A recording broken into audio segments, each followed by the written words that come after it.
શિસ્ત પહેલેથી દાખવવાનો સ્વભાવ છે, લોહીમાં છે, એટલે સ્ટોપવોચ ચાલુ કરી અને તમારી સાથે મારી વાતની શરૂઆત કરીશ. આદરણીય શાહ સાહેબ અને આપ સૌ, thank you Mevika for being here. I know it's how hard it is. Thank you Shailesh મારો વિદ્યાર્થી, આજે અહીંયા હોય ફાર્મસીનો વિદ્યાર્થી, એના સાહેબને કવિતાઓ ઉપર વાત કરતા સાંભળવા આવે એ પણ બહુ ગમતી વાત છે. સાહેબે અંદર આવતી વખતે એવું કહ્યું કે 1 જણ 21 જણ બરાબર છે, અને મને વળી ચાળો સૂજ્યો તો હું દીપડા કરતા સંખ્યા ગણતો હતો. બરાબર 20 થઈ એટલે બધું ગુણવા જઈશ તો એવો આંકડો થશે કે આપણને કોઈને નહીં ગમે, એટલે બધું એવું નક્કી કરીશ કે મારા સિવાયના 19 એમ કરીશ. પણ સાહેબ જ નથી એટલે પાછા આપણે 20 છીએ, આપણે 19 છીએ એમ માની અને એક સરસ અને બહુ સાચી વાત છે, કારણ કે આ પ્રકારના કાર્યક્રમો પણ આટલી બધી ખાડાનગરીની વાત કરી, પણ ખાડાનગરીમાંથી હું આવું છું અને ખાડાનગરી કરતા પણ વધારે તો ગાયોને તારવતા અમારે ભાવનગરમાં બહાર આવવું પડતું હોય, એટલે આ બધું હું જાણું છું, એટલે મને નવાઈ ન લાગે અને ખરેખર એ વસ્તુનો આનંદ જ હોય કે જેમને ખરેખર રસ છે કોઈ પણ રીતે કોઈ પણ પરિસ્થિતિમાં એ હાજર રહેવાના જ હોય, અને એટલાની જ બધી જગ્યાએ સમાજના દરેક કામની અંદર જરૂર આટલાની જ છે સર. બાકી તો ટોળું છે, જે થોડાક લોકો છે કે જેનાથી બધું જ બદલાઈ શકે એમ છે. વો સુબહ હમી સે આયેગી, આવું સાહેબ ધ્યાનથી લખીને ગયા છે, અને એ હમણાંથી જ આવશે એવું આપણે સ્વાભાવિક છે કે માનીએ. જે પુસ્તક વિશે વાત કરવી છે, તમારી 248મી આ મીટ છે, એટલે એટલું સાતત્યપૂર્ણ આ કામ થયું છે કે ખરેખર વંદનીય કામ છે. આટલું સાતત્યપૂર્ણ રીતે કોઈ શહેરમાં કોઈ પ્રવૃત્તિ ચાલવી એ આપોઆપ એ શહેરની સાહિત્ય પ્રીતિ બતાવે છે, ત્યાંના ભાવકોની સાહિત્ય પ્રીતિ બતાવે છે, અને જેણે પણ આ વિચાર કર્યો હોય અને આ વિચારને અત્યાર સુધી જેમણે પોષ્યો હોય એમની નિસ્બત પણ બતાવે છે. એટલે એ પણ અમારા ભાવનગરમાં શિશુવિહાર બુદ્ધસભા નામની એક સંસ્થા છે, દર બુધવારે કવિતાની પ્રવૃત્તિ કરે છે. 1980 થી લઈ અને આજ સુધી એક પણ બુધવાર આ સંસ્થાનો પડ્યો નથી. 2310 બુધવાર અત્યાર સુધીમાં, 2310 બુધવાર કન્ટિન્યુ. એના સ્થાપક જે દિવસે એક્સપાયર થયા એ દિવસે પણ બુધવાર હતો. શિશુવિહારના સ્થાપક, બુદ્ધસભાના સ્થાપક તખ્તસિંહ પરમાર સાહેબ ગુજરી ગયા એ દિવસે પણ બુધવાર હતો, અને બુદ્ધસભા બંધ નથી રહી. એટલે હું એવા એક નગરમાંથી આવું છું, એટલે હું જાણું છું કે એ સાહિત્ય પ્રીતિ છે એ કઈ કક્ષાની હોવી જોઈએ, અને આપ સૌ એ દાખવીને અહીંયા ઉપસ્થિત છો એનો આનંદ છે. કવિત્રી હર્ષા દવે અને એમના પુસ્તક હરી સાંજ ઢળશે, આના ઉપર મારે વાત કરવી છે.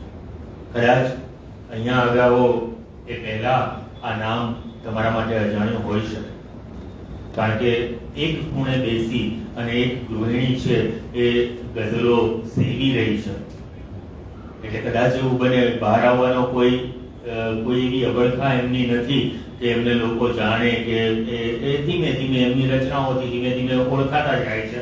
અને મને એવું થયું કે આ રચનાઓ કદાચ ગુજરાતની અંદર હું અંકુર સાથે વાત કરતો હતો ત્યારે પણ, અને હું બહુ સ્પષ્ટ છું અમુક બાબતોમાં, અમુક મારા મત મૂકવામાં, અને મને આજની તારીખે એમ લાગે છે, ભલે હું આ પુસ્તક વિશે વાત કરું કે મારા ગામના છે એટલે વાત કરું તો કોઈને કદાચ બાયસ લાગે તો ભલે લાગે, પણ ગુજરાતી ભાષાની જે ગઝલકાર બહેનો જેટલી છે જે લોકો ગઝલો લખે છે એમાં કદાચ સૌથી ઉપર જો કોઈ નામ મૂકવાનું થાય તો હું નિશંક હર્ષા દવેનું નામ છે એ મૂકી શકું એમ છું.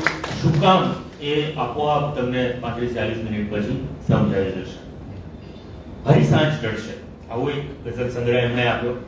અમે કવિતા કક્ષ નામની સંસ્થા ચલાવીએ છીએ, એનું આ ત્રીજું પ્રકાશન. 3 ગઝલ સંગ્રહો અમે પ્રકાશિત કર્યા, અને પ્રવૃત્તિને વેગ આપવા માટે, કારણ કે જો કોઈ બીજા પ્રકાશકને શોધીએ અને રોયલ્ટી ઉપર રહીએ તો તમે જાણો છો કવિતાના પુસ્તકો પહેલા તો વેચાતા નથી, અને વેચાય તો એની કાંઈ આવક એવી ન હોય કે એમાંથી કામ થઈ શકે. પણ પોતે જ પ્રકાશિત કરીએ અને પોતે જ એનું વિતરણ કરીએ તો એક સાઇઝેબલ રકમ છે એ ઊભી થઈ શકે. અને આ 3 ગઝલ સંગ્રહોએ અમને લગભગ 2,27,000 જેવી રકમ એકત્ર કરી આપી અને જેનાથી 4.5 વર્ષથી અમે એક ધારી ભાવનગરમાં કવિતાની પ્રવૃત્તિઓ છે એ કરી શકીએ છીએ. વિનોદ જોશીએ એમની પ્રસ્તાવના લખી છે અને થોડા વાક્યો મારે એ સિટીઝ જે વિનોદભાઈએ લખ્યા છે એ તમને કહેવા છે કે કાવ્યને અર્થનું સૌંદર્ય હોય પણ કાવ્યની ઉત્કટતા તો ભાવમાં થતા એના વિલયમાં જ અનુભવાય છે. ભાવ સુધી લઈ જવામાં ભાષા મદદ જરૂર કરે છે પણ ક્યારેક ભાષા પોતાનામાં એવી શક્યતાઓ રચે છે કે આપણે અર્થમાં સરી પડીએ અને તેનું સૌંદર્ય માણવા લાગીએ. કવિત્રી હર્ષા દવેના આ સંગ્રહમાં ગુજરાતી ગઝલનો એવો ચહેરો વિશેષ રૂપે જોઈ શકાશે. જોકે એ જાણે છે કે ભાષાની પહેલે પાર રહેલા નિશબ્દ અવકાશમાં સ્થિર થવું એ જ ખરો વિસામો છે. કવિત્રી હર્ષા દવેની ગઝલો આપણે અહીંયા થોડીક માણીશું, ક્યાંક થોડી પંક્તિઓ, આખી ગઝલ નહીં લઈએ તો થોડી પંક્તિઓ વિશે વાત કરશું અને આપણે સ્વાભાવિક રીતે અનુભવ કરી શકશું કે કોઈ જાતની ઘોષણા કરવા એ નથી આવતી. સામાન્ય રીતે ગઝલના સાહિત્ય પ્રકારથી હવે તો લગભગ કવિતા જાણતો દરેક વ્યક્તિ છે વાકેફ હોય છે, કારણ કે છેલ્લા થોડા વર્ષોમાં અને ખાસ તો સોશિયલ મીડિયા આવ્યા પછી ગઝલને ઘણો બધો વ્યાપ મળ્યો છે અને પ્રાસ મેળવતા આવડે દરેક માણસ એવું માને છે કે મને ગઝલ લખતા આવડે. સ્વાભાવિક છે, બંધારણ શીખી જવું બહુ અઘરું નથી હોતું ગઝલનું, પણ ગઝલની અંદર એની અંદર શેરિયત લાવવી, એનો જે ભાવ છે એને માત્ર 2 જ મિસરામાં, ગઝલ છે એ 2 મિસરાની વાર્તા છે. એ 2 જ મિસરા તમને એક આખી ઘટના, એક આખો પ્રસંગ, એક આખી વાર્તા, એક આખું જીવન કદાચ તમારી સામે મૂકી દે એવું પણ બને. એવા અમર શેરો આપણને ખૂબ મળ્યા પણ છે આપણી ગુજરાતી કવિતાને. તો અહીંયા કોઈ મશાલ લઈને કે કશું સાબિત કરવા માટેની કોઈ મથામણ છે એ આપણને એમાં નથી જોવા મળતી. એ હર્ષા દવેની ગઝલોની એક ખાસિયત છે કે ક્યાંય કશી શીખ નથી, અનુભવજન્ય જે સત્ય એમને સાંભળ્યું છે. એમની પોતાની ગૃહિણી તરીકે ભલે કામ કર્યું છે પણ એક માતા તરીકે દીકરીઓ સાથે નાની ઉંમરે પોતે માતાને ગુમાવ્યાની જે પીડા છે અને પછી એમાંથી એ દીકરીઓના ઉછેરમાં એ કેવી રીતે એ બધું પ્રગટે અને દીકરીઓ બંને એમની પણ વિદેશ છે, અત્યારે લંડન છે. તો એ ગૃહિણી ઘરે બેઠા બેઠા ઘરનું કામ કરતા કરતા જ્યારે કશું સ્ફુરે છે અને એ ટાંકી લે છે પોતાની ડાયરીમાં કે હવે તો મોબાઈલની અંદર કે, અને એ બધું જ્યારે સંગ્રહસ્થ થઈ અને આપણી પાસે આવે છે ત્યારે આપણને એ આયામ છે એ એવો જોવા મળે છે. અને સંગીન રચનાઓ સાથે કોઈ ધમાલ નથી, કોઈ રંજાડ નથી, કોઈ દાવા નથી, કશું સાબિત કરવાનું રહેતું નથી. પોતાની પીડા એવો અભરખો પણ નથી કે મારી વ્યથા મારી પીડા જાણે. અમે ગઝલકારો અંકુર સાથે હું એ જ વાત કરતો, હું પોતે પણ આમાંથી બાકાત નથી કે કવિતા લખતા હોય તો આપણે જાણે આપણને આપણી ઉપર શું વીતી રહ્યું છે એ આપણે દુનિયાને જણાવવા માટે થઈ અને આપણે તત્પર હોઈએ છીએ. અહીંયા તમને એ પણ ક્યાંય નહીં જોવા મળે અને છતાં નક્ષિત સૌંદર્ય સાથેની ગઝલો છે એ આપણને મળે છે. અને પોતે જે કેફિયત લખે છે એમાં એક વાક્ય બહુ સરસ લખે છે કે જ્યારે ગઝલ મળવા આવી ત્યારે ભાવથી છાતી સરસી ચાપી છે, પરંતુ તેને પરાણે ક્યારેય પાસે નથી બોલાવી. એટલે પ્રયત્નપૂર્વક લખાયેલું આમાં કશું જ આપણને જોવા નથી મળતું. એ પણ કદાચ એક કારણ છે કે આપણને આ રચનાઓ ગમે છે. વાત કરવી છે પ્રયોગશીલ એમની ગઝલોથી વાત કરવી છે, કારણ કે એટલી બધી ગઝલો લખાય છે અત્યારે આપણી આજુબાજુ કે બહુ આપણને ઘણીવાર એવું લાગે કે આમાં કશું આપણે નવું તો જાણે કશું વાંચતા જ નહીં. પણ જ્યારે ગઝલોની અંદર પ્રયોગો થાય છે, કોઈ વ્યક્તિ આવા પ્રયોગો સાથે પોતાની રજૂઆત, પોતાની પ્રસ્તુતિ, પોતાનો ભાવ નિરૂપણ કરે છે ત્યારે કેવી સરસ હોય. જે શીર્ષક ગઝલ છે, જે પુસ્તકનું ટાઇટલ છે હરી સાંજ ઢળશે. સાંજ કેટલી રીતે કેટલા સ્વરૂપે એક ગઝલની અંદર આવી શકે અને સાંજ કેવી રીતે ઢળી શકે એ જો એક 6 શેરની એક ગઝલનો આપણે અભ્યાસ કરીએ તો આપણને ખ્યાલ આવે. અને ખૂબીની વાત છે એનો મતલબ, એનો પહેલો શેર જે છે કે હરી સાંજ ઢળશે. ઈશ્વરને ઉદ્દેશીને વાત કરતા હોય આપણે સમજી શકીએ. હરી સંબોધન છે, સાંજ ઢળશે. બીજો મિસરો એમ કહે છે ફરી સાંજ ઢળશે. હવે જે લોકો ગઝલ જાણે છે એને ખબર છે કે અહીંયા સાંજ ઢળશે એ રદીફ છે, એટલે કે એ છેક સુધી હવે નિભાવવાનો છે. મતલબમાં પહેલા શેરમાં હરી સાંજ ઢળશે ને ફરી સાંજ ઢળશે આવી ગયું, એનો મતલબ કે હવે આ ગઝલના તમામ શેરના બીજા મિસરાની અંદર સાંજ ઢળશે તો આવવાનું છે. હવે 2 બીજા શબ્દો હરી અને ફરી પ્રાસ મળે છે, આ કાફિયા છે. એનો અર્થ એ થયો કે હવે રી પણ છેક સુધી આવવાનું છે. જેમ હરી આવ્યું, જેમ ફરી આવ્યું, એમ રી પણ છેક સુધી આવવાનું છે. હવે તમારી પાસે જગ્યા કેટલી રહી? તમે જુઓ, એક જ અક્ષર. તમારી પાસે એક મિશ્રો છે, હરી સાંજ ઢળશે, એમાંથી રી અને સાંજ ઢળશે એટલું તો તમારે કોમન રાખવાનું છે. તમારી પાસે માત્ર એક અક્ષરની જગ્યા છે, શબ્દ પણ નહીં, એક અક્ષરની જગ્યા છે. અને કવિ એને કેવી રીતે નિભાવે છે એ અહીંયા આપણને જોવા મળશે કે હરી સાંજ ઢળશે, ફરી સાંજ ઢળશે. રોજે રોજ આ કઈ સાંજ ઢળવું એ કોઈ આપણા જીવનની નવી ઘટના નથી.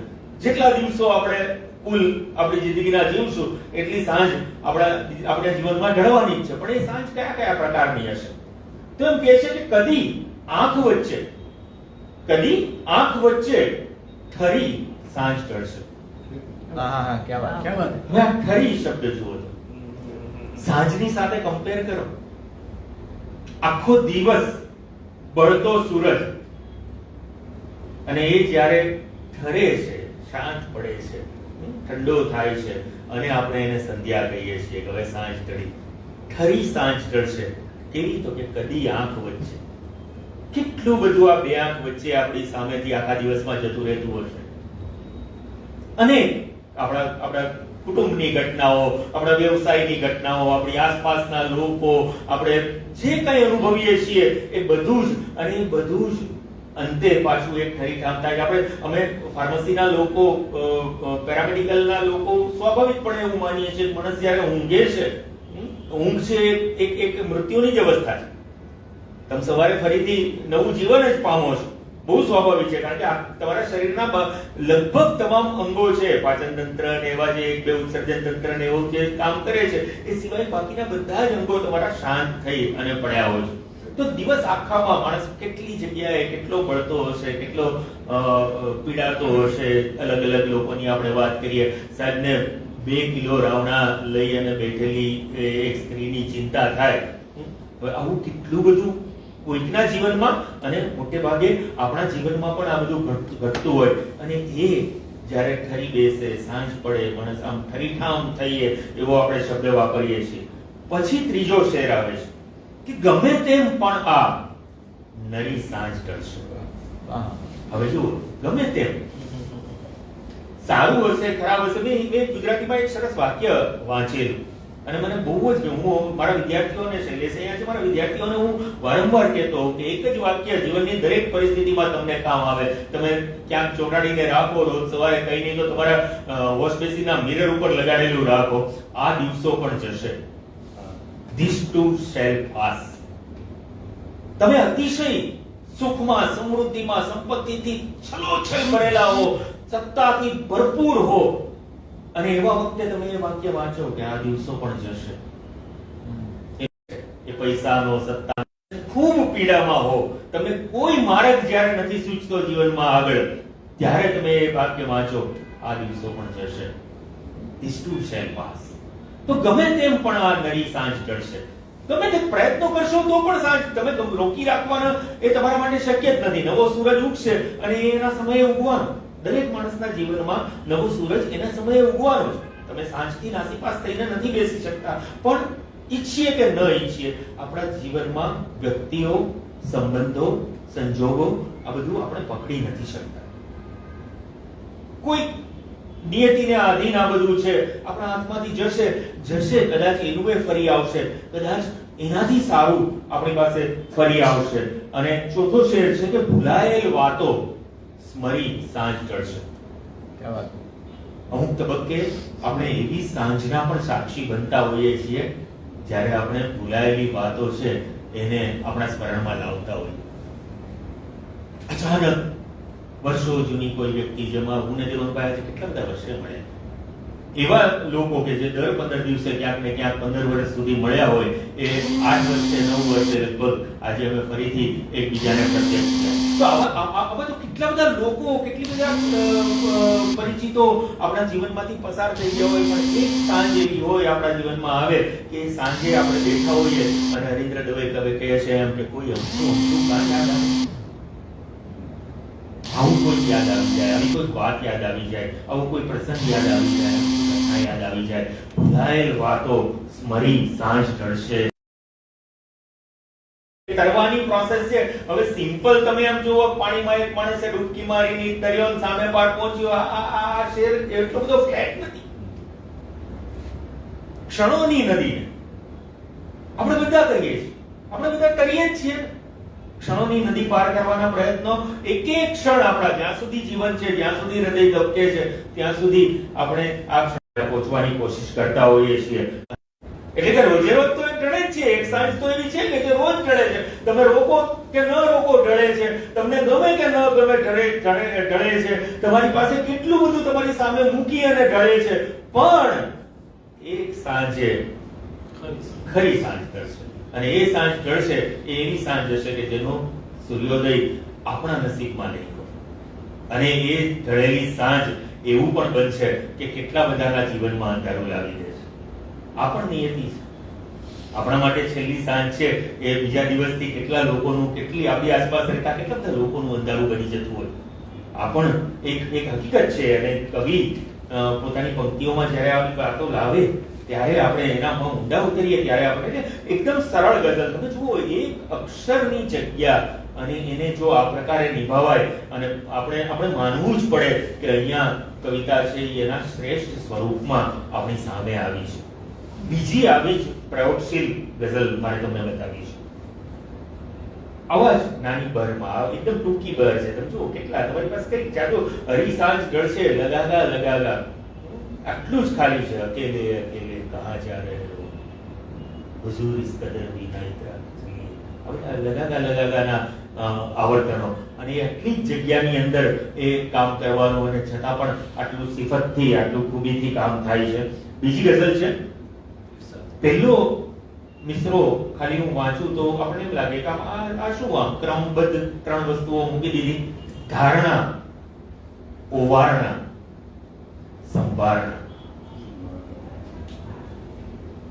હવે પહેલી જ વખત તમે જો આ વસ્તુ વાંચતા હો તો ફ્લેટ તમને એમ લાગે, ઠીક, હવે પાછળ આણા પ્રાસ માળ્યા, ત્રણ શબ્દો એમને મળ્યા ને એમને ગોઠવી દીધા. તમે ઊંડા ઉતરો, તમે એને મમડાવો, તમારા મગજમાં એને ગોળ ગોળ ફેરવો તો તમને ખ્યાલ આવે કે ત્રણ જુદી જુદી ઘટનાઓ કવિયત્રીએ આપણી સામે મૂકી દીધી. ધારણા, કોઈની પ્રતીક્ષા, કોઈના આવવાની રાહ, એક્સપેક્ટેશન કે એઝમ્પશન આપણે જેને કહીએ છીએ કે કોઈક આવશે. આવી એક ધારણા બાંધીને આપણે બેઠા હોઈએ, આવશે નહીં આવે. ધારણા છે એવી વસ્તુ છે કે ત્યાં વિશ્વાસ નથી, માત્ર એક ધારણા છે કે ચલો આવશે, કોઈક આવશે. તો ધારણા. પછી આવે છે ઓવારણા. ઓવારણા શું લાવે છે? મિલન.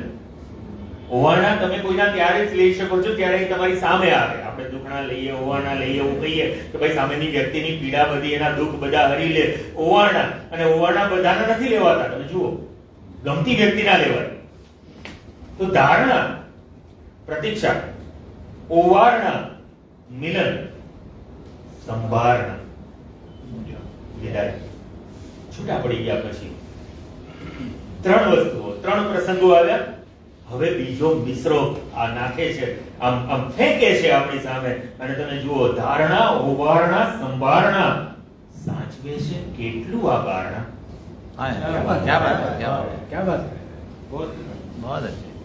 બારણા પ્રતીક આવ્યું અહીંયા. ત્રણેય ઘટનાનું પ્રતીક છે. પ્રતીક્ષા છે ત્યારે પણ તમે દરવાજામાં છો, બારણામાં છો. ઓવારણા ત્યારે પણ તમે બારણામાં છો. સંભારણા, તમે ત્યાં ઉભા રહી, બારણે ઉભા રહી અને કોઈ જતું રહ્યું છે એને યાદ કરો છો. અને અહીંયા પાછી જોવાની ખૂબી એ છે કે અહીંયા બારણા નથી. બારણા એ પ્રતીક છે. બારણા એ કદાચ કવિત્રી પોતે છે. બારણા એ કદાચ હું કે તમે પોતે છીએ. કે આ ત્રણેય વસ્તુ આપણે સાચવીને બેઠા છે. કોઈની પ્રતીક્ષા, કોઈનું મિલન, કોઈની વિદાય. ધારણા, ઓવારણા, સંભારણા, સાચવે છે કેટલું આ બારણા. અને પછી પ્રયોગની જે હું વાત કરું છું એ હવે આવે છે. આજે ચાર શબ્દો એમણે વાપર્યા ને, ચાર કાફિયાના શબ્દો છે એક સરખા પ્રાસવાળા. એ જ શબ્દોને ફરીથી એક શેરમાં આ કવિયત્રી મૂકતા જાય છે. એટલે હવે આપણી સામે આ ચારેય ધારણા, ઓવારણા, સંભારણા અને બારણા બધું વારાફરતી આવશે પાછું. બીજો શેર છે કે બંધ બાજી છે સમયના હાથમાં. બંધબાજી છે સમયના હાથમાં, આપણા તો હાથમાં છે ધારણા. क्या बात है. કોઈ વ્યક્તિ એની પાસે બંધ રાખીને બેઠો છે અને આપણે રમીએ રાખીએ છીએ, કયા ભરોસે? ધારણા કે કદાચ મારા પાના છે એના કરતા એના નબળા હશે, એટલે આપણે આપણા પાનાને વધુ ને વધુ મજબૂત છે આપણી બાજી એમ માનીને આપણે રમીએ જઈએ છીએ. આપણને ખબર નથી કે એ સામે શું કાઢશે, એની પાસેથી સામે શું નીકળશે. તો અહીંયા સમયની વાત કરે, આપણે સમયની સામે આ રમીએ છીએ, રોજ આપણે સમયની સામે આ રીતે બાજી રમીએ છીએ. આ જુગાર જ છે, આપણું જીવન એ જુગારથી આગળ કાંઈ નથી. વી ડોન્ટ નો અહીંથી બહાર નીકળશું અને આપણે કોણ ક્યાં હશું કે નહીં, હોઈશું એ તો પછીની વાત છે, હોઈશું કે નહીં એ પણ આપણને ખબર નથી. તો બંધબાજી છે સમયના હાથમાં, આપણા તો હાથમાં છે ધારણા. સમય જ્યારે એને છૂટી મૂકશે, સમય જ્યારે પોતાની બાજી ખોલશે, ત્યારે આપણને ખબર પડવાની છે કે આપણે વિચારતા હતા એવું ખરેખર બન્યું કે નહીં. ત્રીજું, હાથ કંકુ ઘોળવામાં વ્યસ્ત હો. હાથ કંકુ ઘોળવામાં વ્યસ્ત હો, આંખથી લઈ શકો ઓવારણા.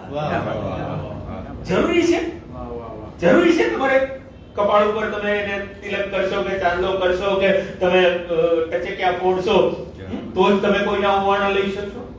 અરે આંખ પણ ઓવારણા લઈ શકે સાહેબ, ગમતી વ્યક્તિ નજર સામે આવે ત્યારે. અને દરેક માણસ લેતો હોય, દરવાજે ઊભું હોય નહીં, પાછળ ઊભેલું પણ એ ઓવારણા લેતું હોય એવું બને. તો હાથ કંકુ ઘોળવામાં, ભલે હાથ કંકુ ઘોળવામાં વ્યસ્ત હોય. સંબંધમાં કેટલી બધી વખતે એવું બને કે આપણે આપણી વ્યસ્તતા અલગ અલગ રીતે આપણી વ્યસ્તતાઓ છે વ્યક્ત થતી હોય, પણ સરવાળે આપણી લાગણી છે એ આપણે બધા જ મોટા ભાગના આપણામાંથી અહીંયા વર્કિંગ પ્રોફેશનલ છીએ. આપણે ઈચ્છવા છતાં કદાચ ઘરે એટલો સમય, એવો ક્વોલિટી ટાઈમ ન આપી શકતા હોય, ધેટ ડઝન્ટ મીન કે આપણી લાગણી નથી આપણી સાથે જીવતા હોય વ્યક્તિઓ સાથે. ઉલટું, એક ગૃહિણી ઘરમાં બધાને ન્યાય આપતા એ ઘર ચલાવતી હોય, એનો અર્થ એવો નથી કે એને એના પતિ પ્રત્યે કે એના જીવનસાથી પ્રત્યેની લાગણીઓ નથી. ચોથું છે કે કામ એ કપરા સમયમાં લાગશે. કામ એ કપરા સમયમાં લાગશે, સાચવીને રાખજો સંભાળના. क्या बात. ધારણા પણ આવી ગયું, વાળા પણ આવી ગયું, ફરી સંભાળના પણ આવી. કામ એ કપરા સમયમાં, સંભાળના ક્યારે કામ આવવાના? કપરા સમયમાં, જ્યારે આપણે ખૂબ દુખી હશું, આપણે એવા દુઃખો યાદ આવશે. તમે જોજો, એક સારો શિક્ષક યાદ આવે, કેટલા બધા શિક્ષકો પાસેથી આપણે ભણીને ગયા હોઈએ, બાળ મંદિરથી લઈને પોસ્ટ ગ્રેજ્યુએટ થઈએ ત્યાં સુધી કેટલા બધા શિક્ષકો. પણ આપણને કોઈ એમ કે શિક્ષક દિન હોય અને આજે શિક્ષકોને યાદ કરો, આપણને કેટલા યાદ આવે છે? બહુ આમ આંગળીના વેઢે ગણીએ એટલા શિક્ષકો આપણે, કારણ કે ઇમ્પેક્ટ છોડે, એને અસર છોડી. બાકીના સમયના પ્રવાહમાં આપણી મેમરીમાંથી ક્યાં જતા રહે આપણને ખબર નથી. અને એમાંથી કોઈ કપરા સમયમાં યાદ આવે.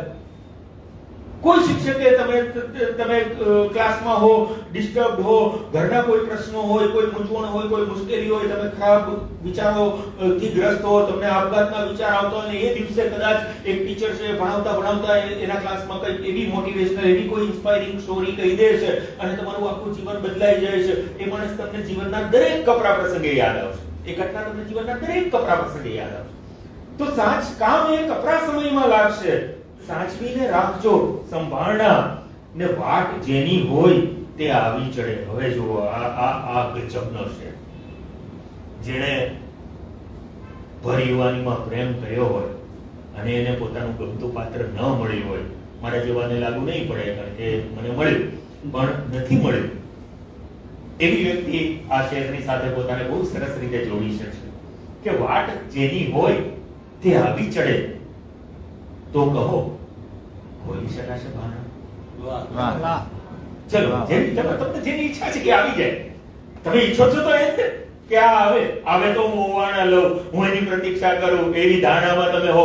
પણ જીવનમાં ઘણા બધા સંબંધો, ઘણા બધા લોકો એવા છે કે તમે આજીવન જેની રાહ જોઈ છે એ જો તમારી સામે આવીને ઊભું રહે સાહેબ, તો ભાના ખોલી શકાશે?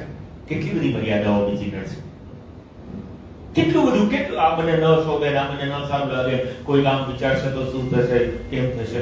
અહીંયા એક બીજો જ આપણી ભાષાનો એક સશક્ત કવિ બેઠો છે, નિકુંજ ભટ્ટ, અમારો છે અને તમારા ગામમાં છે, એટલે અમે તમને આવ્યો છે અત્યારે. અને આ છોકરો બે મિસરામાં એક આખી વાર્તા આપણને કહી દે છે. क्या बात. આ શેર એની સાથે તરત સાંભળી શકાશે ત્યાં આવવાની ના પાડી છે. વાહ વાહ ક્યાં વાત है ત્યાં આવવાની ના પાડી છે. આ પહેલો મિશ્ર. બીજો મિશ્ર શું છે? કાગળ છે કંકોત્રી સાથે ક્યાં વાત है સાહેબ મમડાઓ છે. ત્યાં આવવાની ના પાડી છે, કાગળ છે કંકોત્રી સાથે. એટલે કે ઈ મને કંકોત્રી તો મોકલે છે, પણ સાથે સાથે એક ચિઠ્ઠી એમાં એને મૂકી છે, તું આવતો નહીં.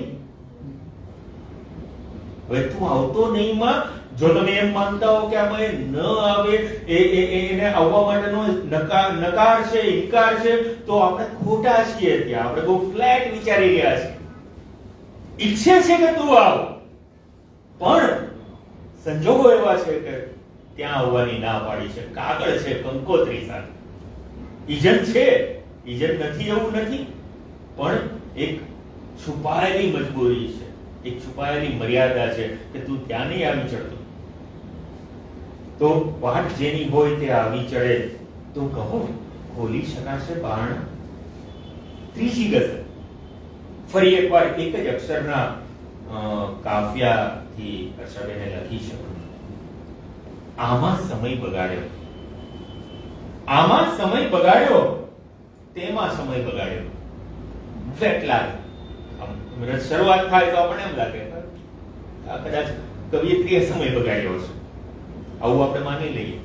આમાં સમય બગાડ્યો, તેમાં સમય બગાડ્યો, આવ્યા અને ગયા એ બેમાં સમય બગાડ્યો. વાહ આહા હવે અહીંયા આવ્યા ને ગયા એ શું? क्या बात है જન્મ અને મૃત્યુ. એટલે કે આખું જીવન જોડી દીધું કવિ. એક મિશ્રામાં તમને એક જીવન જોડી દીધું. તમે શું કર્યું? આમાં સમય બગાડ્યો, તેમાં સમય બગાડ્યો, આવ્યા ને ગયા એ બેમાં સમય બગાડ્યો. તમારું જીવન છે જ નહીં, તમે જીવ્યા જ નથી. તમે તો આ કર્યું, આ કર્યું, આ નકામું હતું, આ નકામું હતું. તમે આવ્યા, તમે ગયા. આવવું, રહેવું અને પાછા જવું મારો છે. આવવું, રહેવું અને પાછા જવું. બોલ આમાં ક્યાં છે કરવાનું નવું? બધા આવે છે, બધા રહે છે, બધા જાય છે. તમે જુદા છો એવું સાબિત કરવા માટે થઈને પણ તમારે કંઈક કરવું પડશે. સમય બગાડવો નહીં પાલ. તો આમાં સમય બગાડ્યો, તેમાં સમય બગાડ્યો, આવ્યા અને ગયા એ બેમાં સમય બગાડ્યો, નેપથ્યમાં જઈને ઉસ્તાદને મળ્યા નહીં.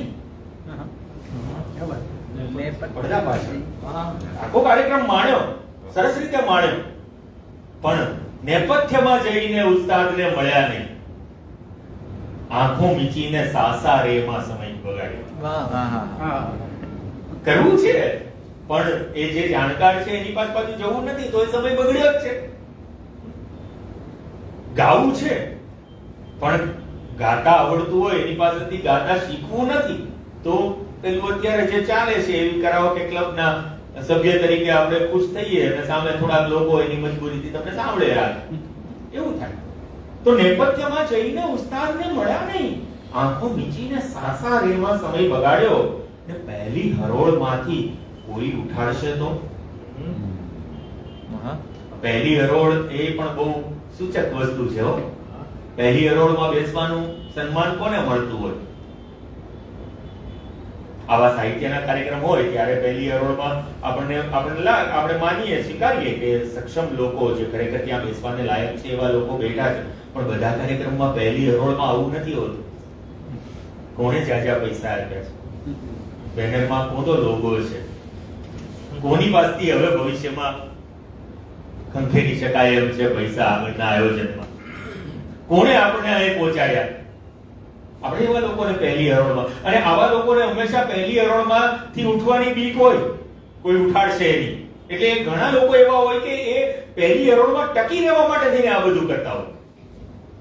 એવા ઘણા કાર્યક્રમો કરીએ છીએ, તમને ખબર છે કે એવા ઘણા દાતાઓ પણ હોય કે જે એવું ઈચ્છે કે તમે અમને સ્ટેજ ઉપર બેસાડવાના હો તો મદદ કરીએ, પણ અમારું નામ આવશે કાર્ડમાં, લોગો આવશે, બ્લેક એન્ડ વ્હાઈટ લોગો નહીં હોય ને, કલર તો આવશે ને અમારા લોગોનો. આવું લોકો પૂછે. તો પહેલી હરોળમાંથી કોઈ ઉઠાડશે તો? આવો એક ભય એક મિશ્રામાં આવે છે, અને મારે શબીના અદીબની બે શેર તમને કહેવા છે કે જો ખાનદાની રઈસ है वो मिजाज रखते हैं नर्म अपना. જો ખાનદાની રઈસ है, જો એમના કાંઈ તમે શ્રીમંત અચાનક એક દિવસ સવાર પડી અને તમારી પાસે અઢળક પૈસો આવી ગયો એવી વાત નથી. તમે એક લેગસી જાળવી અને તમે જે રહીશ હવે રહીશ એટલે કઈ પૈસાથી જેવું પણ નથી. રહીશ જ્યારે આપણે કહીએ છીએ શ્રીમંત, ત્યારે માણસ સંસ્કારથી પણ શ્રીમંત હોય, માણસ ઉછેરથી પણ શ્રીમંત હોય. जो खानदानी रईस है वो मिजाज रखते हैं नर्म अपना, तुम्हारा लहजा बता रहा है तुम्हारी दौलत नहीं रही है. क्या बात है. આ તમે જે વાત કરો છો ને મારી સાથે, લહેજા, तुम्हारा लहजा बता रहा है तुम्हारी दौलत नहीं है. આ નવું છે, આ તને ઉપરથી આવેલું નથી, દેખાય આવે છે. આ પૈસો, આ છકલાઈ લાવતો પૈસો આ ઉપરથી આવેલો નથી, તને મળેલો એમને તને તારે પેલાથી નથી મળ્યો. આ અચાનક આવી ગયેલી વસ્તુ છે. અને પછી બીજો શેર એ લખે છે કે જરાસા કુદરતને ક્યાં નવાઝા, જરાસા કુદરતને ક્યાં નવાઝા कि आके बैठे हो पहली सफ में, सफ એટલે રો, जरा सा कुदरत ने क्या नवाजा कि आके बैठे हो पहली सफ में, अभी क्यों उड़ने लगे हवा में, अभी तो शोहरत नहीं है. क्या बात है. क्या बात है. वाह. આજે એક દિવસ તને આગળ બેસાડ્યો એટલે હવે બીજે દિવસે તમે ફેસબુક પર મોટી બધી પોસ્ટ કરી નાખો, ઓલાના કાર્યક્રમમાં મને તો સ્ટેજ મળ્યો, મને આગળ બેસાડ્યો, મારું સન્માન કર્યું, બધા ફોટા. હું ઘણા બધા લોકોને જોઉં સાથે મળીને કાર્યક્રમો કર્યા હોય, તમે એની પોસ્ટ જોવો ને તો માત્ર બધા ફોટા ખાલી એના એકલાના હોય, એનું સન્માન થતું હોય, એ બોલતા હોય માઈકમાં, એ કોઈનું સન્માન કરતા હોય. હરામ તમને કાર્યક્રમનો બીજો ફોટો જેમાં એ ફ્રેમમાં ન હોય એવો જોવા મળે. तो जरा सा कुदरत ने क्या नवाजा कि आके बैठे हो पहले सब में, अभी से उड़ने लगे हम, अभी तो शोहरत नहीं है. અને અહીંયા હર્ષાબેન આખી વાત જુદી કરે છે કે પહેલી હરોળમાંથી કોઈ ઉઠાડશે તો એવા બધા નકામા ભેમાં સમય બગાડે. હવે આ ભે છે કદાચ ભરૂચ માટે થોડોક નવો શબ્દ થાય, તમે કદાચ અહીંયા બોલીમાં ના વાપરતા હોય બને.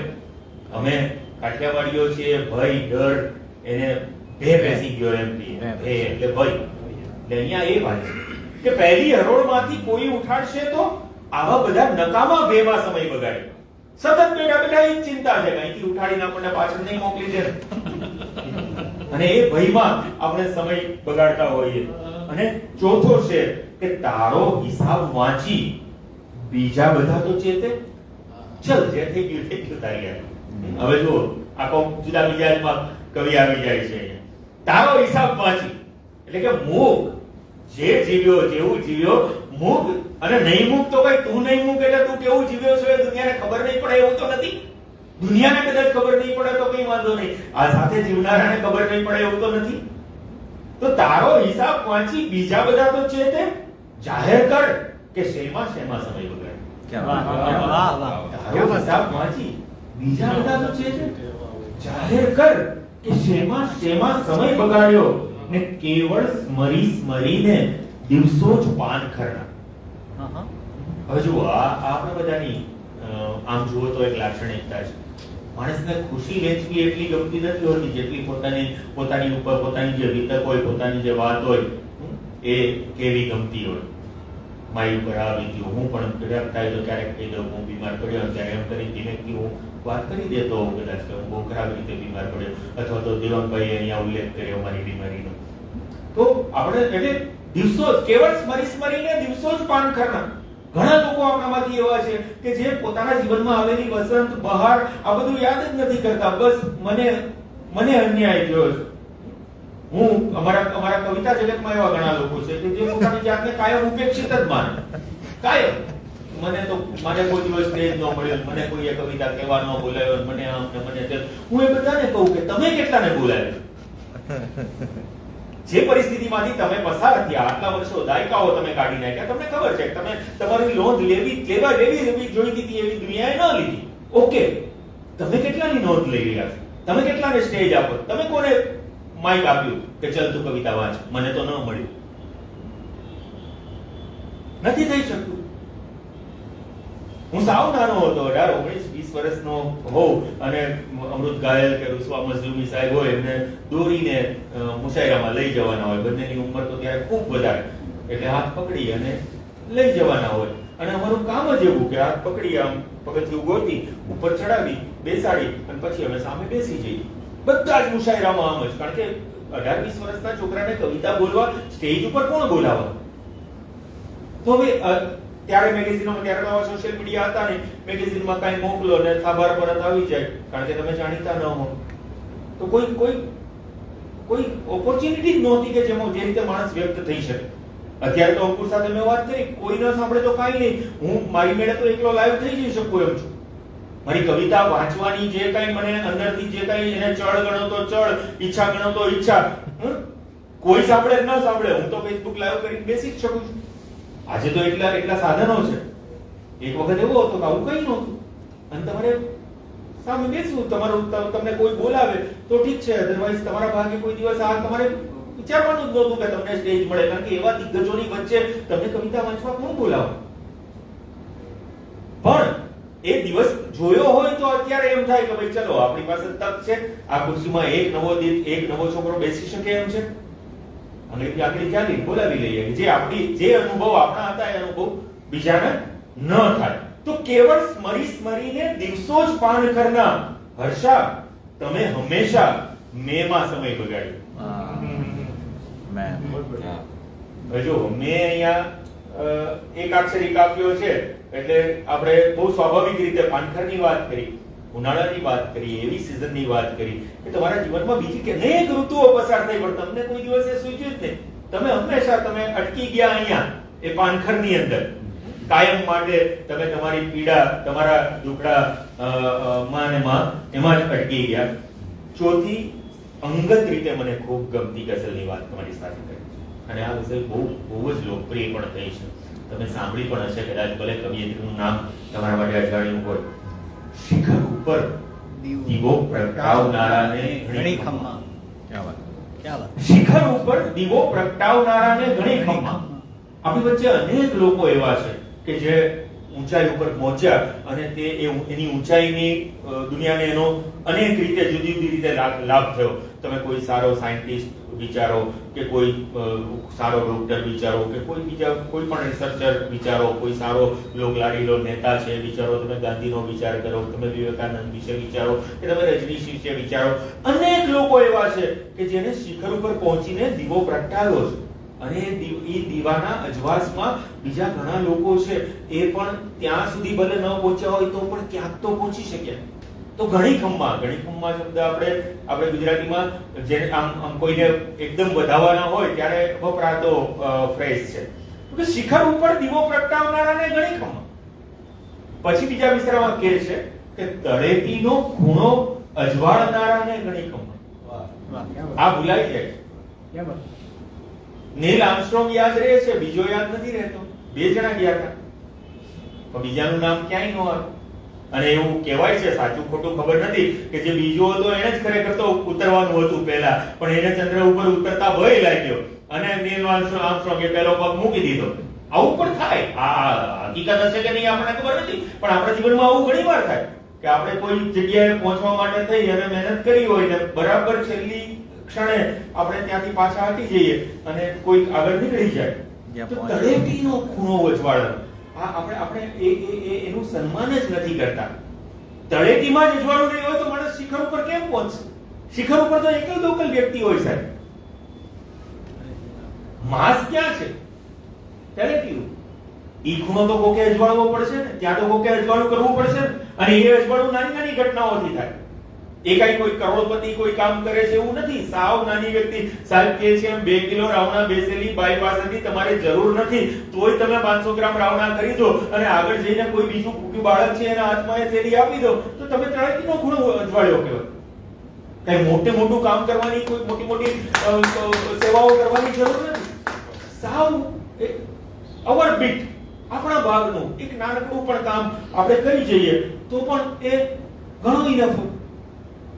એક બાળક, એક સરસ વાર્તા છે વીજળીવાળા સાહેબની છે સાહેબ. હું એવું માનું કે 250મી બેઠકમાં આ નહીં કે અથવા તો કે તો ત્યારે તમારા માટે રિપીટ થઈ જશે, ભલે થતી.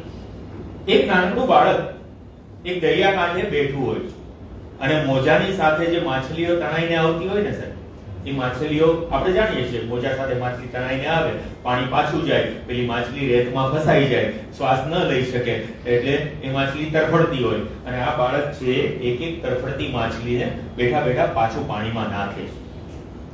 હવે મારા જેવો કોઈ અડધીતો માણસ ત્યાંથી પસાર થાય છે, અને હસવું આવે છે કે આ કેવું કરે છે, જે મોકલ્યો આમાં સમય બગાડ્યો, તેમાં સમય બગાડ્યો જેવી વાત આવી. એટલે બાળકને પૂછે છે કે આ તું શું કરે છે? એટલે પેલો બાળક કે કઈ નહીં, આ માછલી અહીંયા તરફડે છે, શ્વાસ નથી લઈ શકતી, હું એને પાછી પાણીમાં નાખું છું, મરી ન જાય એટલે. એટલે પેલો માણસ જોરથી હસવા માંડ્યો, છોકરા કેટલો બધો નાદાન છે તું તો. છોકરાને આશ્ચર્ય થાય છે કે હું આટલું સારું કામ કરું છું ને મને આવું કાં કે.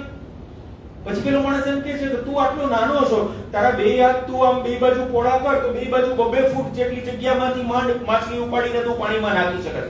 આ કિનારો તો જો કેવડો લાંબો છે, આ દરિયાકાંઠો.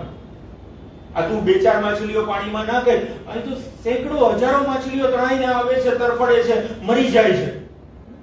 તું આવી એક માછલી નાખે. અને બીજું કે આ એક જ દરિયાકાંઠો નથી, આ દુનિયામાં તો આવા હજારો, સેંકડો, લાખો દરિયાકાંઠાઓ છે, જ્યાં કરોડોની સંખ્યામાં દરેક મોજા વખતે તું જે નાખસ ઈ માછલી કદાચ બીજી વખત પાછી આવશે.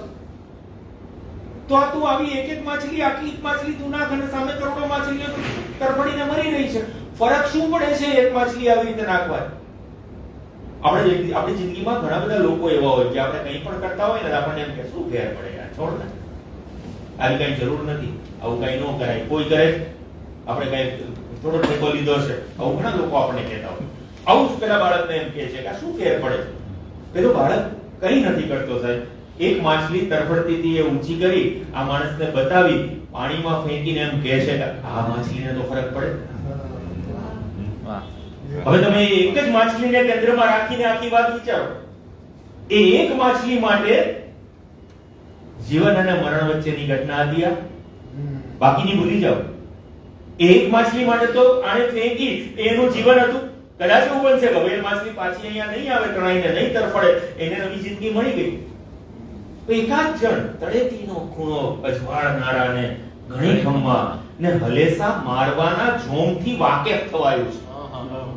બહુ સરસ છે. ઘણીવાર આપણી શક્તિની, આપણી તાકાતની આપણને ખબર નથી હોતી. ગઈકાલે જ હું વિદ્યાર્થીઓ સાથે વાત કરતો હતો સર્કસના હાથી, કે સર્કસમાં હાથીનું બચ્ચું હોય એટલું બધું નાનું હોય ત્યારથી એને પેલા ખિલ્લે બાંધી રાખ્યું હોય અને શરૂઆતમાં એને બહુ ધમપછાડા કર્યા હોય છૂટવા માટે ખિલ્લાથી. ખિલ્લો નીકળી જાય તો એ ભાગી શકે, જઈ શકે, પણ ગમે એટલા ધમપછાડા કરે ત્યારે એ એટલું બધું નાનું હોય છે કે એ ખિલ્લો ખેંચી નથી શકતું હોતું. પણ એના મગજમાં અહીંથી આવી જાય પછી એ આવડો મોટો હાથી થાય, ધારે તો બધાને કચડીને એ નીકળી જઈ શકે તાકાત વાપરે તો. પણ એનું માઇન્ડસેટ શું થઈ ગયું કે આ ખિલ્લો તો મેં વર્ષો પહેલા ખૂબ પ્રયત્નો કર્યા, આપણાથી આ નહીં થાય. આવું આપણે જીવનમાં દરેક વખતે ઘણી બધી વાર આવી રીતે અટકી જતા હોઈએ છીએ કે આ મારાથી નહીં થાય, આ મારું કામ નથી, મારી કેપેસિટી નથી. તો અહીંયા એમ કહે છે કે હલેસા મારવાના જોમથી વાકેફ થવાયું છે, મને મજદારમાં છોડી જનારાને ઘણી ખબર. ક્યાં વાત, ક્યાં વાત. જો હું પહેલા મેં શરૂઆત કરી હતી ને તમને કે અહીંયા આ કવિ ક્યાંય રોદના નથી રોતા.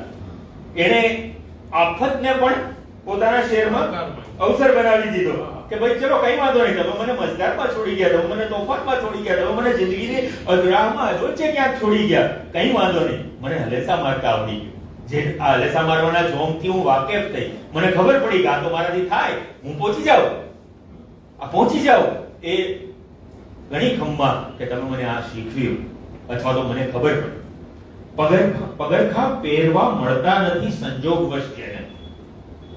કેટલા બધા લોકો એવા છે જેના પગમાં પગરખા આપણે જોઈએ છીએ ઘણીવાર. આપણે ઉનાળામાં બળબડતા બપોરમાં ખુલ્લા પગે કોઈ જતું હોય તો આપણું હૃદય દ્રવી જાય, આપણને એમ થાય આપણી પાસે એક જોડો ચપ્પલની. આપણે આપણી તો નથી જ આપી શકતા, જો કે એટલી હજી ખામી કહેવાય, પણ આપણે પીડા તો થાય, આપણે મહેસૂસ તો કરી શકીએ કે આને કેવા પગ બળતા હશે અત્યારે. પગરખા પહેરવા મળતા નથી સંજોગવશ જેને, બધા એ સ્થિર ડગલા માંડનારાને ઘણી ખબર. પગરખા નથી જેના પગમાં પણ એના ડગલા તો સ્થિર જ પડે. હવે આ પણ તમે ખોલો તો પાછો અગેન અડધી કલાક વાત થાય એવો છે. અહીંયા પગરખા ને ડગલા ને આ બધું તો બહુ આમ જેને કહેવાય ને કે આમ સુપરફિશિયલ બધા પ્રતીકો છે. એને ખોલીને જોઈએ તો કેટલું બધું બીજું નવું વિશ્વ, ભાવ વિશ્વ છે આ ખુલતું. અને અદ્ભુત શેર આ ગઝલનો કે છતાં કઠપૂતળીને લાગતું કે મુક્ત છે પોતે. કઠપૂતળી જો કઠપૂતળી મુક્ત હોય એ વાત અમારી, અને હોય તો એ એના ગાવ તો ન કરી શકતી હતો તો એ જગ્યાએ સ્ટેશનરી પડી હોય, તો કઠપૂતળી મુક્ત હોય એ શક્ય જ નથી. પણ કવિયત્રી ક્યાં પહોંચે છે તો કે છતાં આવ્યું જો, છતાં કઠપૂતળીને લાગતું કે મુક્ત છે પોતે. એનો મતલબ કવિ કહી દે છે કે મુક્ત નથી, છતાં એને લાગતું. શું કામ? છતાં કઠપૂતળીને લાગતું કે મુક્ત છે પોતે, ચીવટથી એમ દોરી બાંધનારાને ગણી ખમ્મા. क्या बात है, क्या बात. તમે એવી ચીવટથી દોરી બાંધી છે કે કઠપૂતળી પોતાની જાતને મુક્ત સમજે છે. આ કઠપૂતળી કોણ સાહેબ? માણસ. એ દોરી બાંધનારો વિશ્વાસ. કાંઈ આપણા હાથમાં છે? પછીની સેકન્ડની આપણને ખબર નથી. ફિક્ર કલ કી હે બાત પરસોં કી, इतनी लंबी तो जिंदगी भी नहीं. क्या बात. કેટલી બધી ચિંતા કરીએ કાલની, બાળકોની, આમ થશે તેમ થશે, આમ જીવશું તેમ જીવશું. સાહેબ સવારે ઉઠશું નહીં, ક્યાંય ટોક્યા નથી, ક્યાંય અટકાવ્યા નથી આપણે આપણું જીવન જીવતા. એની મેળે ઠેસ વાગી છે અને આપણે સમજ્યા છીએ એ વસ્તુ જુદી. એ પણ કદાચ અટકાવવાનો જ એક પ્રયાસ, પણ એ આડકતરો પ્રયાસ. તો છઠ્ઠા કઠપૂતળીને લાગતું કે મુક્ત છે પોતે, ચીવટથી એમ દોરી બાંધનારાને ઘણી ખમ્મા. તો કદાચ આ લડાઈ જ હું ન લડી શકે. અહીં સુધી પણ આટલું પણ ન થાય. હવે અહીંયા તમે મનુ ભાકરની ટોક્યોની સ્ટોરી ને મનુ ભાકરની પેરિસની સ્ટોરી સાથે આપોઆપ ભૂલવી શકો કે ટોક્યોમાં ટેકનિકલ મિસ્ટેકને કારણે પિસ્તોલ નથી હાલતી અને બધું જ ગુમાવવું પડે છે, નાસીપાસ થઈને પાછું આવવું પડે છે. અને પછી એ 4 વર્ષ પછીની ઓલિમ્પિકમાં એ વ્યક્તિ છે એ ઇન્ડિયાની પહેલી એવી મેડલ વિનર બને છે કે જે 2 મેડલ એક સાથે એક જ ઓલિમ્પિકમાં જીતે. Same can happen with Vinesh Phogat in future. હવે તો એ જુદી કારકિર્દીમાં જાય છે, પણ નહીંતર એમાં પણ આવું તો જરૂરી નથી કે તમારા જીવનમાં એક પ્રસંગ ઘટ્યો અને એમાં તમે પાછળ પડ્યા તો બીજા પ્રસંગે તમે આગળ નહીં આવો. તો હતો વાકેફ તો એ પણ મારી થનારી આરતી એ પણ ઓહો છેવટ સુધી પડકારનારાને ઘણી ખમ્મા. અને મને એવું લાગે છે કે ઓલરેડી મારો સમય થઈ ગયો છે. એક ગઝલ વાંચી અને પછી હું ઈચ્છું કે તમે આ ગઝલ સંગ્રહ મેળવો અને બાકીનો જે ખજાનો જે હું નથી કહી શક્યો સમયના અભાવે એ તમે પણ ખોલો, તમારા ભાવ વિશ્વને તમે એ રીતે પણ આગળ વધારો. કે પૂછે છે સૂર્યને કે રોશની શું કામ ઝાંખી છે?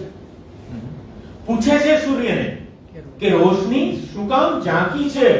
ઘુવડને કોણ સમજાવે તારી આંખ કાચી છે? क्या बात है, क्या बात है.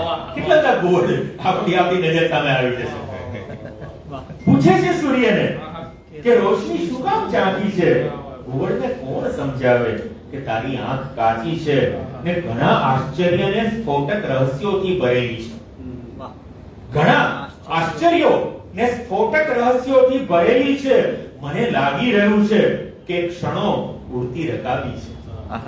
ઉડતી રકાબી હજી આપણા માટે એક આશ્ચર્યથી ભરેલી વસ્તુ છે. આજની તારીખે આપણું વિજ્ઞાન એ સાબિત નથી કરી શક્યું કે આ ખરેખર છે કે નથી. તો આશ્ચર્યોથી રહસ્યોથી ભરપૂર છે. આપણા જીવનની ઘટનાની દરેક ક્ષણ આવી ઉડતી રકાબી જેવી છે. કે ક્યારે આવી, ક્યાંથી નીકળી જશે, કેમ નીકળી જશે, કેવી રીતે આપણી વચ્ચેથી પસાર થશે આપણને ખબર નથી. ત્રીજો છે કપાયું વૃક્ષ ત્યારે કેટલા પંખી થયા બેઘર. કપાયું વૃક્ષ ત્યારે કેટલા પંખી થયા બેઘર. તમે અખબારમાં ક્યારે એવી વાત વાંચી છે? ઝાડ કપાયાની છાપાઓ જલ્દી લખે. એમાં જો સરકારની વિરુદ્ધનું, તંત્રની વિરુદ્ધનું છાપવું હોય તો તરત જ આખા વૃક્ષોનો વિનાશ કરી નાખે. નિકંદન શબ્દ છે. નિકંદન કાઢી નાખ્યું. આવું વપરાય. પણ ક્યારેય કોઈ અખબારમાં એ વાંચ્યું કે કેટલા પંખી બેઘર થયા? હવે અહીંયા પણ ઝાડ, પંખી, અખબાર આ બધું પ્રતીકો છે. આ ગઝલ આ કરે છે. તમે જુઓ, તમે ત્યાં ઝાડની જગ્યાએ બીજું ઘણું બધું ધારી શકો, તમે ત્યાં પંખીની જગ્યાએ બીજું ઘણું ધારી શકો, તમે ત્યાં અખબારની જગ્યાએ તમારો આખો સાંપ્રત સમાજને તમે અખબારની જગ્યાએ બેસાડી અને આ શહેરને માણી શકો, મમડાવી શકો. કરજ એ કાચની થોડી ઘણી ઉડશે તમોને પણ. કરજ એ કાચની થોડી ઘણી ઉડશે તમોને પણ. બીજાના કાચઘર સામે તમે બંદૂક ટાંકી છે. क्या बात है. આ કોઈને કારણ વગર હેરાન ન કરવા એ સંદેશ અહીંયા છે. કરજ એ કાચની થોડી ઘણી તો ઉડશે તમને. બીજાના કાચગર સામે તમે બંદૂક તાકી છે ને તમે આ શ્વેત લટને રંગવા જે હાથમાં લીધી. આપણી ઉંમરના લોકોની વાત આવી ગઈ. તમે આ શ્વેત લટને રંગવા જે હાથમાં લીધી, તમારી એ પીંછી કરતા સમયની દોડ બાકી છે. क्या बात है, क्या बात है. તમે ગમે એટલા પ્રયત્નો કરો સર, ક્યાં વાત? વાળ રંગવું પ્રતિકારવું પાછું, પણ એ વાળ રંગવું એટલે એક હવાતિયાના સ્વરૂપમાં છે કે તમે વાસ્તવિકતાથી ગમે તેટલા દૂર ભાગો, ગમે તેટલા પ્રયત્નો કરો, ગમે તેટલું એને મઠારવાની, સુધારવાની, બદલવાની જે કોશિશ કરવી હોય એ તમે કરી લો, તમારી એ પીંછી કરતા સમયની દોટ બાકી છે. એટલે કે વાળ તો સફેદમાંથી કાળા થઈ જશે, પણ જેટલું કાળું કરીને જીવી રહ્યા છો એ કાળું ઉપર ક્યારેય થોડું નહીં થાય. તો આવા સુંદર શેર, આવી સુંદર કવિતાઓ જેમણે આપણને આપી છે એમના વિશે વાત કરવી મને આ ખૂબ ગમી છે. તમે ભલે ઓછી સંખ્યામાં પણ તમે મને બહુ રસથી માણ્યો છે, અને મારે આજે એક રહસ્ય તમારી સામે ખોલવું છે કે ગમે તેટલા વક્તવ્યો કદાચ મેં આપ્યા હશે, મારી જિંદગીની આ પહેલી બુક ટોક હતી. એટલે આ હલેસા મારવાના જોમથી વાકેફ થવાયું છે. તમે મને આજે અહીંયા જે તક આપી છે એનાથી કદાચ મારા માટે પણ એક જુદી દિશા ખુલે છે કે હું, અને ગઝલ સંગ્રહ કદાચ 248મી બેઠક થઈ એમાંથી અંકુરને કે તમે રિસર્ચ કરશો તો કદાચ ખ્યાલ આવશે કે એમાં બહુ ઓછા પુસ્તકો એવા હશે કે જે એકલી કવિતાના હોય, અને ઓછાના પણ બહુ ઓછા પુસ્તકો એવા હશે કે જે ગઝલોના હોય. એટલે એ પણ એ બહાને પણ ગુજરાતી ગઝલને તમારી સામે અને ગુજરાતી ગઝલના સાંપ્રત ચહેરાને તમારી સામે મૂકવાનું મને મન થયું. તમે એને સુંદર પ્રતિસાદ આપ્યો. મિનળબેનનો ખૂબ ખૂબ આભારી છું. ગયા વખતે ન આવી શક્યો કારણ કે મારે પેસમેકરનું રિપ્લેસમેન્ટ હતું, એટલે એ વખતે હું એટલો સ્વસ્થ નહોતો કે હું આવી શકું, ને પછી તમારા 3 મહિનાના કાર્યક્રમો સ્વાભાવિક છે ગોઠવાયેલા હોય, એટલે આજે મને આ તક મળી છે અને હું આવી શક્યો છું. ભરૂચ ડિસ્ટ્રિક્ટ મેનેજમેન્ટ એસોસિએશનનો, દેવાંગભાઈનો, શાહ સાહેબનો, અંકુરભાઈનો અને જે કોઈ લોકો આમાં જોડાયેલા છે, મિનળબેન હોય, ફિટનેશભાઈ સાંજથી સાથે છે, આપ સૌનો ખૂબ ખૂબ આભાર. મને બહુ જ મજા પડી છે મારા ગમતા કવિ વિશે, મને ગમતી ગઝલો વિશે આજે મને અહીંયા વાત કરવા મળી છે. કોઈ પૂર્વ તૈયારી વગર હું આવ્યો હતો. કશું જ મારી પાસે સ્ક્રિપ્ટ નથી. આજે છે આ ગઝલો છે, અને એટલી ગઝલો એમાંથી પણ 3-4 તો હું નથી બોલી શક્યો કારણ કે સમય મને પરમિટ નથી કરતો. પણ ફરી એકવાર કોઈ નવા મુકામે મળીશું એવી ધારણા આપણી પાસે એનાથી આગળ કાંઈ નથી. એટલે પણ આ બહારણા ઘણું બધું સાચવશે એની શ્રદ્ધા છે. Thank you. તમારી 2 ગઝલ હા. ના ઓડિયન્સ ને જો 2 ગઝલની જ વાત હોય ને તો આપણે એક વાત, એક સરસ કામ એ કરીએ. પણ તમારી સંભળાવો. તમને હા, મારા અને હર્ષાબેનની ચડસા ચડસી બહુ. માનો કે ફરી સાંજ હરી સાંજ ચડશે, ફરી સાંજ ડળશે લખે, અને એ જ દિવસે સાંજે હું એક બીજી ગઝલ લખું, ભલે મેં કદાચ ક્યાંય મૂકી નહીં હોય, પણ બીજે દિવસે હું એ જ દિવસે સાંજે હું બીજી એક ગઝલ લખું કે વળી સાંજ ડળશે, મળી સાંજ ડળશે. અને એ આખી ગઝલ છે મળી ઢળી વળી એવા કાફિયાઓ સાથે આગળ વધે ત્યારે જીવાય છે. આટલો બધો કદાચ હું લોકપ્રિય થયો અને આજે અહીંયા પ્રાર્થનાની જગ્યાએ એ ગઝલને સ્થાન મળ્યું, પણ એ ગઝલ, એ રદીફ, એ કાફિયા, એ ગઝલની જમીન, એનો જો કોઈનો સુવાંગ અધિકાર જો કોઈનો હોય તો હર્ષા દવેનો છે. સવારે ત્યારે જીવાય છે રદીફ સાથેની એક ગઝલ એમણે લખી, અને એ જ ગ્રુપમાં એ ગઝલ એમના 2 કલાક પછી મેં લખી. કોરોનાને કારણે ત્યારે જીવાય છે નામની હેશટેગને કારણે જાતનું ઇન્સ્પાયરિંગ બધું વહેંચ્યું લોકો વચ્ચે, અને એને કારણે કદાચ એક સ્ટેપ આગળ મારી ગઝલ નીકળી ગઈ, મારી ઓળખ બની ગઈ. પણ સંગ્રહ મેં જ્યારે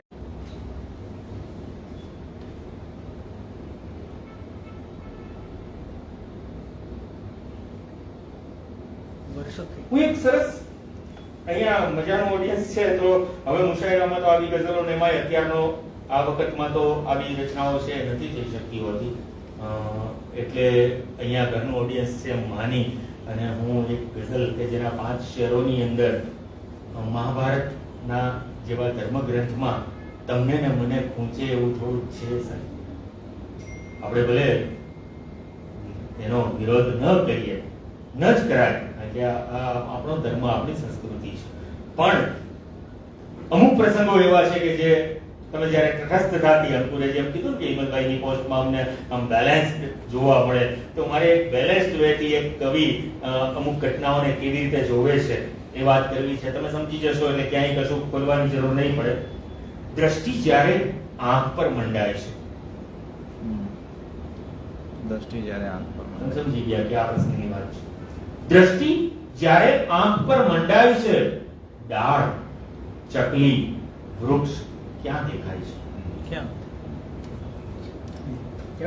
દ્રોણે જાણે અજાણે એક શિષ્યને અન્યાય કર્યો, કારણ કે એ દ્રષ્ટિ આંખ પર મંડાયેલી હતી અને તમને ડાળ, ચકલી ને વૃક્ષ નહોતા દેખાણા.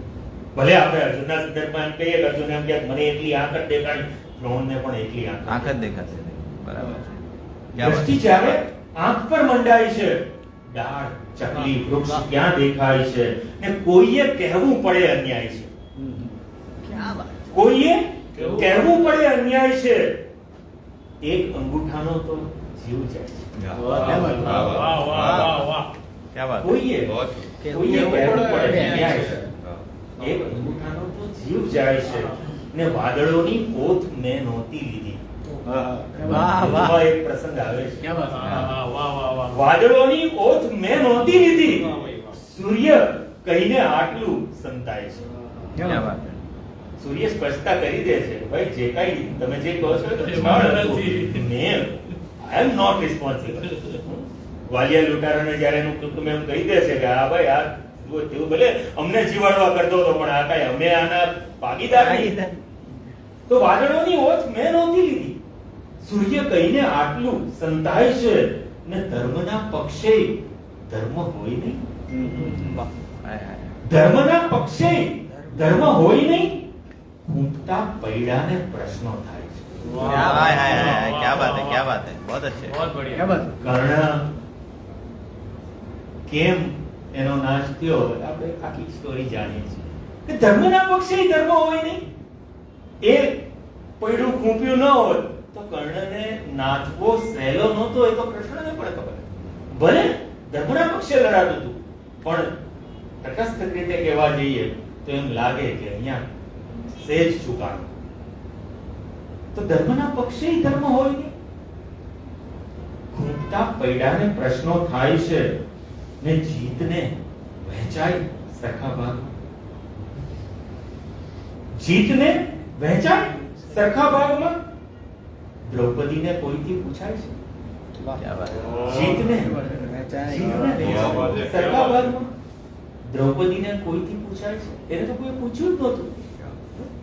એને તો સીધો એક નિર્ણય જાહેર કરી દેવામાં આવ્યો કે હશે તમે પાંચેય જણા વહેંચી લો, પાંચેય ભાઈઓ.